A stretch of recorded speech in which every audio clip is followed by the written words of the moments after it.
Ezequias, o rei que recebeu de Deus mais 15 anos de vida em um reino mergulhado nas sombras da idolatria e do abandono, jazia o rei Acás, pai de Ezequias. Seus últimos suspiros ecoavam em salões repletos de altares pagãos, ídolos bizarros e a desesperança de um povo que havia se desviado de seu Deus. A nação de Judá, outrora gloriosa, cambaleava à beira do abismo espiritual.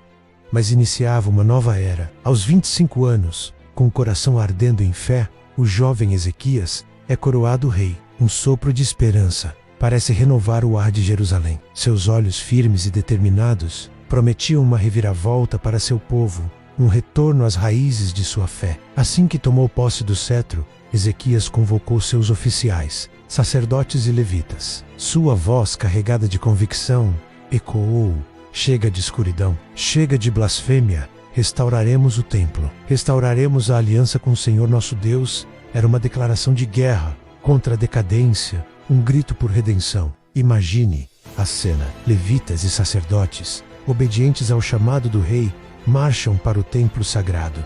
Mas o que encontram? Não um santuário, mas um covil de abominações, entulhos, altares pagãos, ídolos grotescos. O coração do culto a Deus havia sido ultrajado. A sujeira e a desordem eram visíveis, palpáveis, um testemunho da profanação. Com esforço titânico, a purificação começou. Cada peça de idolatria, cada resquício de abominação era removido. Altares pagãos e vasos profanados eram demolidos. O suor dos levitas lavava as manchas de infidelidade, enquanto o templo aos poucos respirava aliviado, aguardando sua santificação. Não bastava limpar as pedras. Os corações precisavam ser purificados. Sacerdotes e levitas, outrora negligentes, passavam por rituais de purificação. Seus rostos, antes marcados pela vergonha, agora refletiam uma nova dedicação, prontos para reassumir o serviço ao Deus vivo. Diante dos levitas reunidos, Ezequias os exortou: meus irmãos, não sejam como seus pais. Santifiquem-se e santifiquem a casa do Senhor. Por que atrair mais ira sobre Judá? Arrependam-se, e o Senhor terá compaixão de nós. A sua voz era um misto de advertência e esperança que ressoava nos corações dos presentes. O altar, por tanto tempo inativo, voltou a fumegar. O povo, liderado pelo rei, trouxe sacrifícios e ofertas de expiação. O ar estava carregado não apenas com o cheiro do incenso, mas com a fragrância do arrependimento. Lágrimas escorriam, misturadas à esperança de perdão, enquanto a nação clamava por reconciliação. Mas Ezequias sonhava mais alto. Não apenas Judá, mas todo o Israel precisava se reconciliar. Mensageiros foram enviados, atravessando vales e montanhas, carregando convites urgentes para a celebração da Páscoa em Jerusalém, um chamado à união e ao retorno a Deus. A reação foi mista. Em algumas cidades, os mensageiros foram recebidos com escárnio e zombaria. Voltar para Jerusalém? Jamais! Em outras cidades, corações famintos pela verdade se humilharam. Homens e mulheres, cansados da opressão e da idolatria, ergueram-se e rumaram para Jerusalém, impulsionados pela fé. Jerusalém transbordava. Uma multidão nunca antes vista se reuniu no templo. Judeus e israelitas do norte, lado a lado, celebrando a Páscoa. A alegria era contagiante, apesar das imperfeições rituais de muitos. Ezequias, vendo a sinceridade em seus corações, orou: ó Senhor, perdoa todo aquele que preparar o coração para te buscar. E Deus ouviu. Impulsionados pelo fogo da Páscoa, o povo se levantou. Não suportavam mais a visão dos altares pagãos. Saíram por Judá e até por partes de Israel, destruindo colunas sagradas, cortando postes ídolos e quebrando cada ídolo em pedaços. Até a serpente de bronze de Moisés, que havia se tornado um objeto de culto, foi pulverizada. Nenhuma idolatria seria poupada. Com a casa limpa e os corações purificados, Ezequias reorganizou o serviço no templo. Sacerdotes e levitas foram designados para suas funções, e o povo voltou a trazer seus dízimos e ofertas, com tamanha abundância que não havia mais espaço para guardar. A fé restaurada trouxe prosperidade e ordem. Enquanto Judá florescia sob a bênção de Deus, uma sombra gigante se estendia pelo mundo antigo. O Império Assírio, sob o terrível Senaqueribe, esmagava nações, seus exércitos invencíveis. Judá, ao se rebelar contra seu jugo, atraíra a fúria do leão assírio.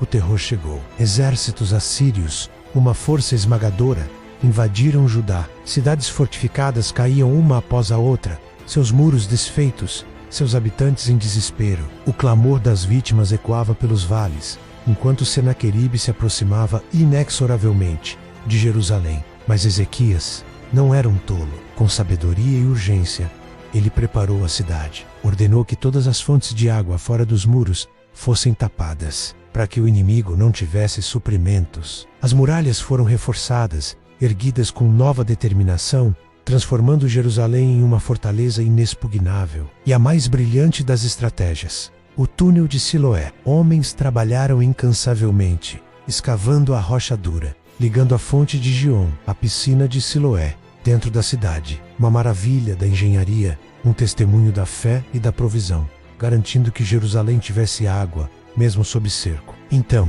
a voz da arrogância. O Rabsaque, o principal comandante de Senaqueribe, chegou com um vasto exército. Parado fora dos muros, ele bradou, sua voz ecoando ameaçadoramente: ouçam bem, povo de Jerusalém. Falando em hebraico para todos ouvirem, o Rabsaque zombou: em quem confiais? Acham que Ezequias pode salvá-los? Acham que seu Deus pode salvá-los? Qual Deus salvou alguma nação de nossas mãos? Não permitam que Ezequias os engane. Suas palavras eram dardos envenenados, buscando quebrar a fé e o espírito do povo. Um silêncio aterrorizado tomou conta da cidade, o povo com medo. Os oficiais de Ezequias, com as vestes rasgadas em sinal de humilhação e desespero, retornaram ao palácio para relatar as palavras blasfemas. Ezequias, em vez de se desesperar, rasgou suas vestes, cobriu-se de saco e entrou em seu quarto. Ali, de joelhos, ele clamou ao Senhor. Seu choro era audível,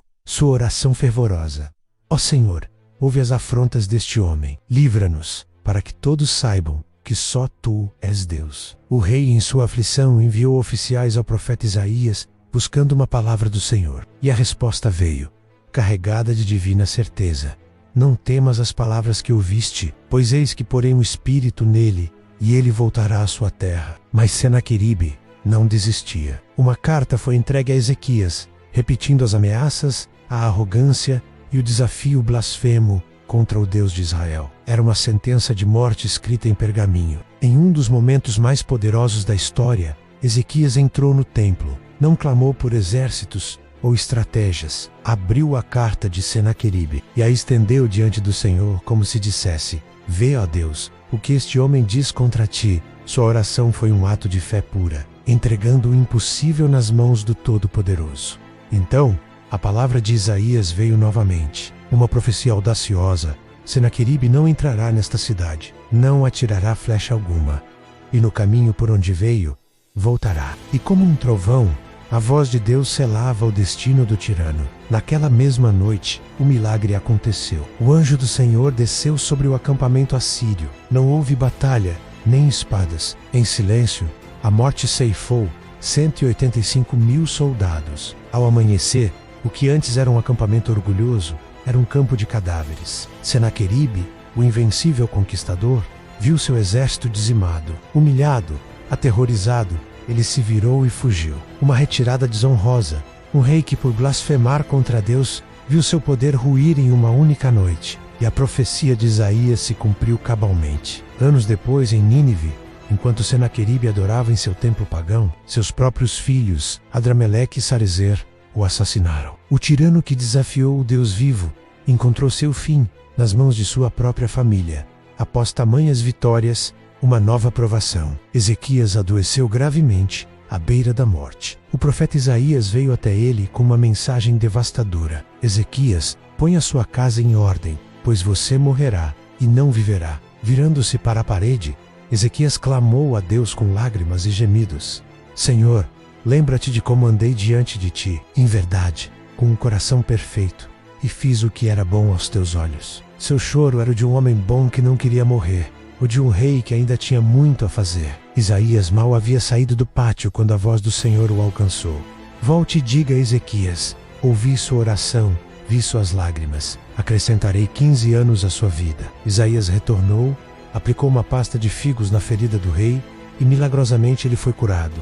Ezequias, em sua fé renovada, pediu um sinal: o sol avançará 10 graus ou retrocederá 10 graus? O profeta Isaías respondeu: o sol retrocederá. E diante dos olhos admirados de todos, a sombra no relógio de sol de Acas recuou 10 graus. O próprio tempo dobrou-se à vontade de Deus. Após o milagre, Ezequias recebeu embaixadores da Babilônia, que vieram parabenizá-lo. Em um momento de vaidade, de orgulho humano, ele lhes mostrou tudo: os seus tesouros, os arsenais e todas as riquezas de seu reino. Uma demonstração de poder que selaria um destino. O profeta Isaías, com a severidade, confrontou o rei. Que viram aqueles homens em sua casa? Ezequias respondeu: viram tudo o que há em minha casa. E a profecia, pesada como uma sentença, foi proferida. Eis que virão dias em que tudo o que há em sua casa será levado para a Babilônia, e de seus próprios filhos, alguns serão eunucos no palácio do rei da Babilônia. Ezequias, com a alma quebrantada pelo peso da profecia,